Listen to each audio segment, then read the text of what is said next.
Hi friends, welcome to KD service channel. இன்றைக்கி வந்து பார்த்திங்கன்னா அந்த சிங்கிள் பேஸ் பேனல் வந்து ஆஃப் ஆக மாட்டேங்குது. அதுவும் இல்லாமல் ஒயர் ஏதோ ஷார்ட் ஆகிடுச்சின்னு சொல்லியிருந்தாங்க. அதை தான் என்னான்னு இப்போ பார்த்துட்டு சரி பண்ண போகிறோம். சரி வாங்க வீடியோக்குள்ளே போகலாம்.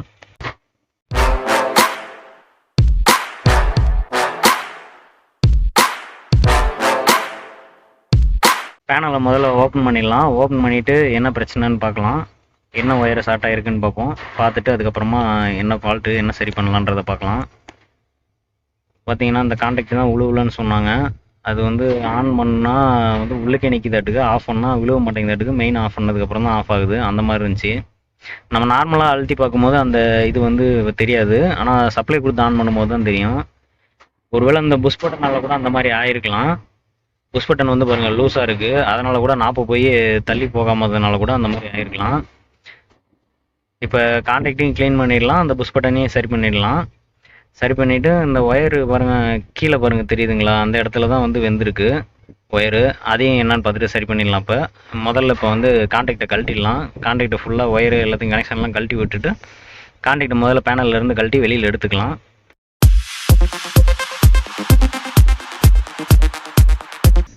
கான்டாக்ட் வந்து கழட்டியாச்சு. இப்போ இதில் அடியில் பாட்டமில் பார்த்தீங்கன்னா 4 ஸ்க்ரூ இருக்கும்.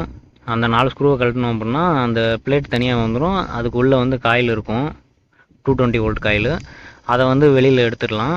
எடுத்துகிட்டு இதில் கழட்டுற எல்லாத்தையுமே பார்த்து பத்திரமா எடுத்து வைங்க. திரும்ப மாட்டும் போது சிரமமாயிடும். அதனால் எல்லாத்தையும் சேஃபாக பத்திரமா எடுத்து வச்சு மிஸ் பண்ணாமல் எடுத்து வச்சுட்டு இப்போ வந்து கான்டாக்ட் வந்து எல்லாத்தையும் ஃபுல்லாக கழட்டிட்டு க்ளீன் பண்ணி போடுவோம். இதில் பார்த்தீங்கன்னா அந்த கான்டாக்டில் வந்து மேலே ஸ்ப்ரிங் இருக்குது பார்த்தீங்களா, அந்த ஸ்ப்ரிங்லாம் எல்லாத்தையும் கழட்டிட்டு ஃபுல்லாகவே எல்லாத்தையும் உருவிட்டு அந்த காயிலுக்கு நடுவில் பாருங்கள் ஒரு இது மாதிரி வருது இல்லை இரும்பு, அந்த இரும்பையும் அதே மாதிரி இப்போ நான் அந்த ஒயிட் கலர் புஷ் கழட்டுறேன்ல அதுக்கு கீழே இருந்து ஒன்று இருக்கும், அந்த இருக்குது பார்த்தீங்களா, இதுலேயும் தான் வந்து அதிகமாக வந்து அழுக்கு ஏறும். அந்த அழுக்கு தான் வந்து கான்டாக்ட் வந்து 2 இரும்பும் வந்து ஒட்டிக்கிறதுனால திரும்ப பிரியாமல் இருக்குது. இந்த ஸ்ப்ரிங் வந்து அந்த அளவுக்கு டென்ஷன் இருக்குது, அது எவ்வளோ ஒட்டியிருந்தாலும் தள்ளுற அளவுக்கு. அதனால் அந்த பாருங்கள் தெரியுது பார்த்தீங்களா, அந்த அழுக்கை வந்து ஃபுல்லாகவே க்ளீன் பண்ணிவிட்டு எமர்சீட் போட்டு தேய்ச்சிட்டு அதுக்கப்புறமா திரும்ப எல்லாத்தையும் வந்து அசம்பிள் பண்ணிடலாம். அதேமாரி மேலே இருக்கிற நாப்பு வந்து சப்ளை போகுதில்ல, அந்த நாப்பையும் வந்து க்ளீன் பண்ணிவிட்டு அதையும் வந்து எமர்சீட் போட்டு தேய்ச்சிட்டு மறுபடியும் அதை அசம்பிள் பண்ணலாம். இந்த ஒயிட் கலர் புஷ்ஷை வந்து கரெக்டாக மாட்டிட்டு திரும்ப அதே ஹோல்ஸில் வந்து கரெக்டாக செட் பண்ணணும். கரெக்டாக உள்ளே வச்சுட்டு அதை விட்டுறலாம். இப்போ வந்து நம்ம நாப் செட் இருக்குல்ல, அந்த நாப் செட்டை ஃபுல்லாக வரிசையாக எடுத்து பாருங்கள், அதில் எல்லாம் கருப்பு அடிச்சிருக்கிறது தெரியுதுங்களா, இந்த மாதிரி கருப்பு அடிச்சிருக்கிறத வந்து க்ளீன் பண்ணி போட்டுடலாம். எமர்சீட் வச்சு நல்லா தேய்ச்சிட்டு போடுவோம். மொத்தம் கீழே வந்து ஸ்க்ரூ போடுறது 4 இருக்கும். மேலேருந்து கான்டாக்டில் இறங்கி நாப்பை ஜாயின் பண்ணுறது 2 இருக்கும், 2 சைடும் கனெக்ட் பண்ணுறது. இது மொத்தமாக எல்லா 6 நாப்பையும் தேய்ச்சிட்டு திரும்ப வந்து அதுலேயே வச்சு ஸ்ப்ரிங் மாட்டி எப்படி மாட்டுறதுங்கிறத காமிக்கிறேன். இது வந்து ரொம்ப சிம்பிள் தான். நீங்களே வந்து ஈஸியாக அதை வந்து கழட்டி அசம்பிள் பண்ணிட்டு திரும்ப போட்டுடலாம். ஆனால் ஒயர் வந்து கழட்டும் போது பார்த்து கரெக்டாக எந்த ஒயரை கழட்டுறீங்களோ அதை கரெக்டாக திரும்ப மாட்டணும். இப்போ பார்த்தீங்கன்னா அந்த இது மேலே கான்டாக்ட் பண்ணுவோம்ல, அந்த நாப்பை வந்து முதல்ல மாட்டிட்டு அதில் வந்து ஒரு சின்ன பிளேட் வரும், அந்த சின்ன பிளேட்டை வச்சுட்டு அதில் ஸ்ப்ரிங் மாட்டிடணும். அவ்வளோதான் இதோட வேலை. இவ்வளோதான். இதை மாட்டிட்டோம்னா இது அவ்வளோதான் மாட்டுறது. வேறு எதுவும் இதில் வந்து கஷ்டமாலாம் ஒன்றுமே இல்லை. அடுத்து ரெண்டாவது பார்த்தீங்கன்னா அந்த கீழே இருக்கிற நாப்பு எல்லாம் 4 சைடு நடுவில் ஒரு காடி மாதிரி இருக்கும், அந்த காடிக்குள்ளே வச்சு அதில் வந்து வச்சு மேலே ஸ்க்ரூ போட்டுட்டிங்கன்னா அவ்வளோதான், மேலே மாட்டுறது முடிஞ்சிடும்.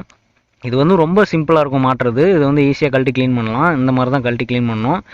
க்ளீன் பண்ணிவிட்டு அடுத்து வந்து பார்த்திங்கன்னா கீழே வந்து காயில் வந்து 2 ஸ்ப்ரிங் இருக்கும். அந்த ஸ்ப்ரிங்கை வந்து கரெக்டாக ப்ளேஸ் பண்ணிவிட்டு நம்ம மேலே வந்து அந்த காயில் வச்சுட்டு அதுக்கு மேலே அந்த மேலே வர அந்த இரும்பை வந்து வைக்கணும்.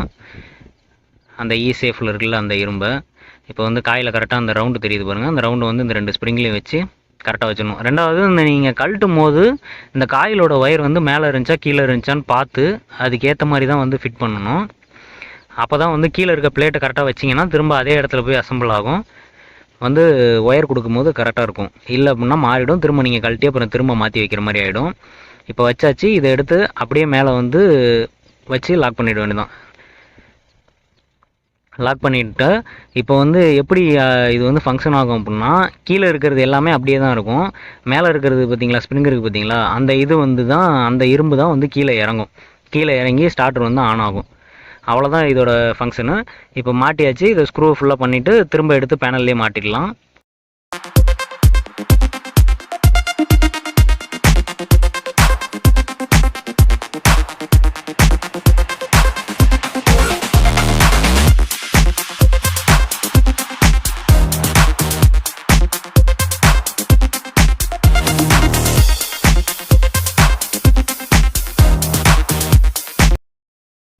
இப்போ இதை வந்து செக் பண்ணி பார்த்துடலாம்.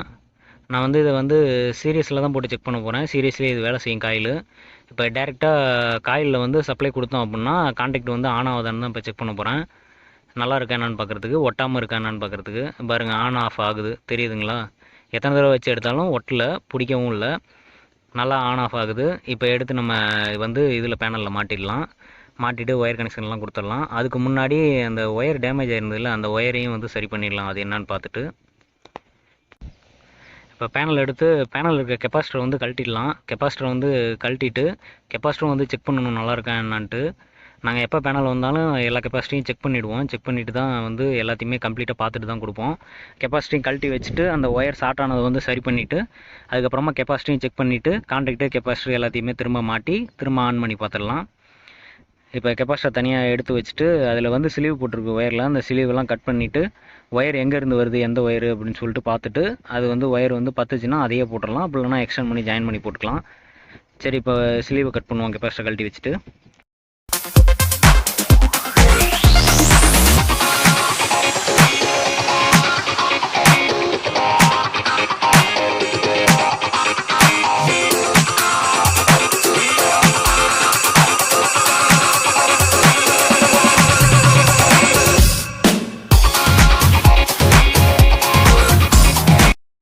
இந்த ரெட் கலர் பட்டன் வந்து லூஸாக இருந்துச்சுல்ல, அதையும் வந்து டைட் பண்ணிடலாம். டைட் பண்ணிவிட்டு அப்படியே பக்கத்தில் இருக்க பச்சை பட்டனும் வந்து லூஸாக இருக்கா என்னன்றதையும் டைட் பண்ணிடலாம். ஆஃப் பட்டனை டைட் பண்ணிட்டு ஆன் பட்டனையும் செக் பண்ணிடலாம். செக் பண்ணிவிட்டு நெக்ஸ்ட் வந்து ஒயரு மீதி இந்தாண்ட பக்கமும் ஸ்லீவ் இருக்குது, அது வந்து எந்தெந்த ஒயரு எங்கேருந்து வருதுன்னு பார்த்துட்டு அந்த ஒயரை வந்து ஜாயின் பண்ணி விட்டுறலாம். இந்த பேனலில் ஷார்ட்டாக இருந்த ஒயர்லாம் எந்த ஒயர் என்னன்னு பார்த்துட்டு கழட்டிட்டு அதை மார்க் பண்ணி வச்சுக்கிறேன். மார்க் பண்ணி வச்சுட்டு திரும்ப மாட்டும் போது எந்த ஒயரு எந்தெந்த ஒயர் ஷார்ட்டாக இருந்தது அதை எங்கெங்கே கொடுக்குறதுன்னு சொல்லி நான் காட்டுறேன்.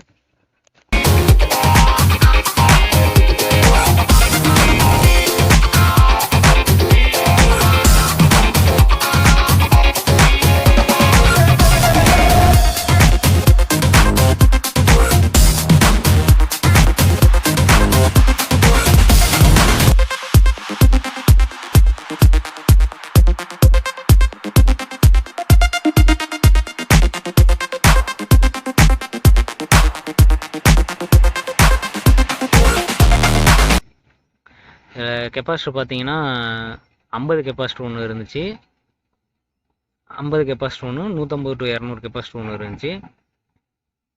இப்போ வந்து ஃபஸ்ட்டு ஸ்டார்டிங் கெப்பாசிட்டர் வந்து செக் பண்ணிடலாம். ஸ்டார்டிங் கெப்பாசிட்டர் வந்து எவ்வளோ இருக்குன்னு. கெப்பாசிட்டி மீட்டரில் செக் பண்ணுறதுக்கு முன்னாடி ஒயரை வந்து டச் பண்ணிட்டு தான் செக் பண்ணணும். அப்போ தான் வந்து கெப்பாசிட்டியில் ஏதாவது பவர் இருந்ததுனால மீட்ரு வந்து அஃபெக்ட் ஆகாமல் இருக்கும். ஏன்னா ஆல்ரெடி எங்களுக்கு வந்து மீட்ரு வந்து அஃபெக்ட் ஆகிருக்கு 2-3 மீட்ரு. அதுக்கப்புறம் தான் எங்களுக்கு இந்த விஷயம் தெரிஞ்சுது. அதனால் அதுக்கு நாங்கள் அந்த மாதிரி தான் பண்ணிகிட்டு இருக்கோம். இப்போ கெப்பாசிட்டி மீட்டரில் வந்து செக் பண்ணலாம் முதல்ல ஸ்டார்டிங்கை வச்சு எவ்வளோ இருக்குன்னு. இதில் பார்த்தீங்கன்னா ஸ்டார்டிங் வந்து 160க்கு மேலே காட்டுது. அதாவது இது 150 to 200ங்கிறதுனால 160க்கு மேலே காட்டுறதுனால இது வந்து ஓகே தான். இந்த கெப்பாசிட்டர் மீட்டர் வந்து இந்த கெப்பாசிட்டர் வந்து நல்லாயிருக்கு. அடுத்து 50 கெப்பாசிட்டரை செக் பண்ணிவிட்டு 50 எப்படி இருக்குது என்னன்னு பார்த்துட்டு மாட்டிடலாம் திரும்ப.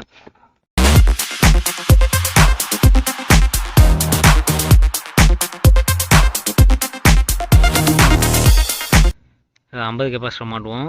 50 கெப்பாசிட்டர் வந்து எவ்வளோ காட்டுதுன்னா அதுவும் பாருங்கள் 49.5 காட்டுது. இதுவும் நல்லா தான் இருக்குது, அதனால் ஒன்றும் பிரச்சனை இல்லை. 2 கெப்பாசிட்டருமே நல்லாயிருக்கு. திரும்ப வந்து பேனலில் வந்து கனெக்ஷன் போட்டு பேனல் வந்து ஆன் ஆகுதா என்னான்னு செக் பண்ணுவோம்.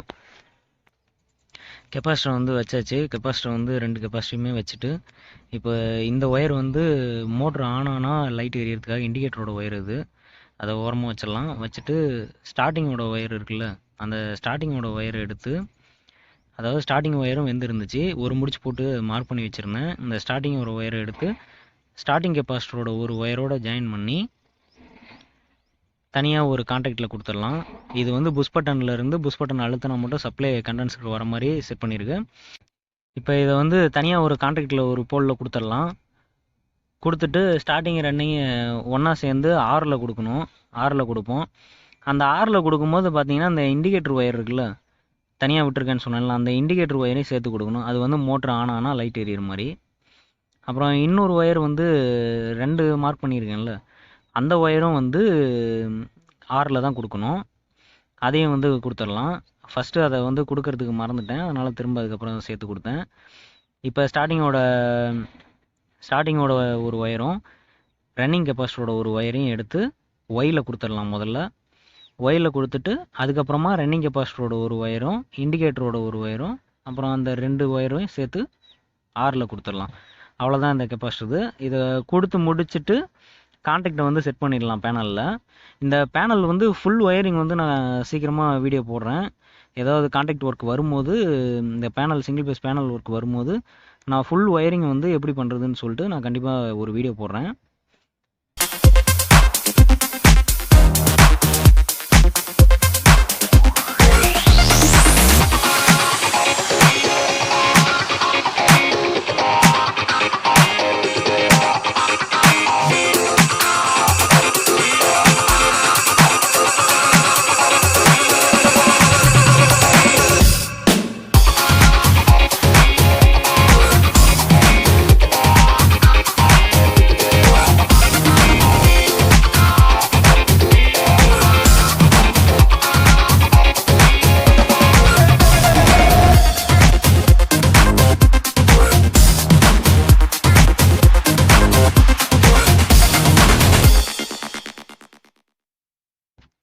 கான்டாக்டை வந்து வச்சுட்டு கான்டாக்ட் எந்தெந்த ஒயர் எங்கெங்கே இருந்துச்சோ எல்லாம் பாருங்கள் கழட்டி விட்ட மாதிரியே இருக்குது. அப்படியே கான்டாக்டை வந்து செட் பண்ணிவிட்டு எல்லா ஒயரையும் அங்கங்கே கொடுத்து பேனலை வந்து ஓட்டி பார்க்கலாம், ஆன் பண்ணி பார்க்கலாம் எப்படி ஆன் ஆகுது என்னான்ட்டு.